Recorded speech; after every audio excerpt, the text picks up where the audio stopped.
Okay, question 11, we have this rectangle, and you can see it's got a length and a width, and it also has an area. And we're supposed to express the area of the rectangle below as both a product of its dimension. So when we say that, that's the length times the width, right? What's the length times width? And as the sum of its parts. So all the pieces added up together. That's the other way that you can express the area.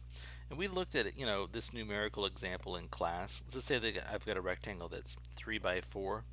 Well, I can express the area of this rectangle in one of two ways. One of them is I can say, well, it's length times width. That's the area, right? And I know you're like, yeah, that's 12. Yeah, but wait. It is 3 by 4.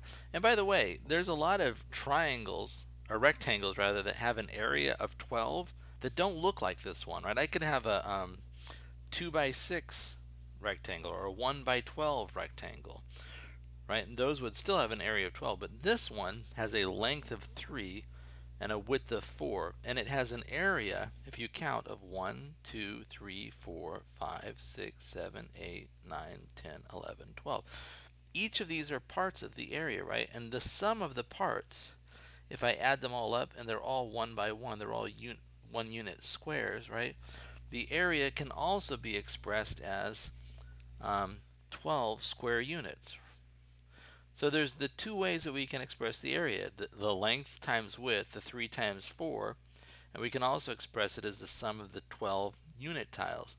So that gives us this expression that looks like this. Look, the 3 times the 4 is the same as 12, right? The area of that rectangle is the area of that rectangle, and that's the idea that I think we're trying to hammer home here. So let's take a look at this. The dimensions of this particular rectangle, right? This is x units long. This is x. These are each 1 unit long, right? There's a 1 and a 1. So if I look at this one dimension, it is x plus 2, right? If there's an x plus a 1 plus a 2, right? X plus 2. Going the other direction, and I could call that the length, right? Going the other direction, if you look at it, there's an x along the top here. There's an x. And then I've got a 1, 2, and a 3. 1, 2, 3. So the width would be x plus 3. I'm done. There we go. That's the area expressed as a product of its dimension. That's the area of that rectangle expressed as the length times the width. Now, the other way, just like over here, we counted up all these unit tiles. We could count up and combine these tiles and write down the area as the sum of the parts. So let's look at the area as the sum of the parts. Well, you can see we only have a single x squared tile. There's just one of them. So part of it is going to be an x squared.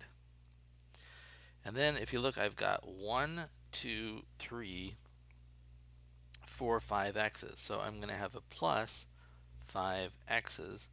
And then finally there's 1, 2, 3, 4, 5, 6. 6 unit tiles, so plus 6. And again, both of these are expressions, ways to write down the area of this rectangle, the same rectangle. The area of the rectangle is the area of the rectangle. So the beauty of this is I can say, hey, x plus 2 times x plus 3 is the same thing. It's the same area as x squared plus 5x plus 6. And that gives us some insight into what's happening when we multiply these binomials. So x plus 2 times x plus 3 is the same thing as x squared plus 5x plus 6.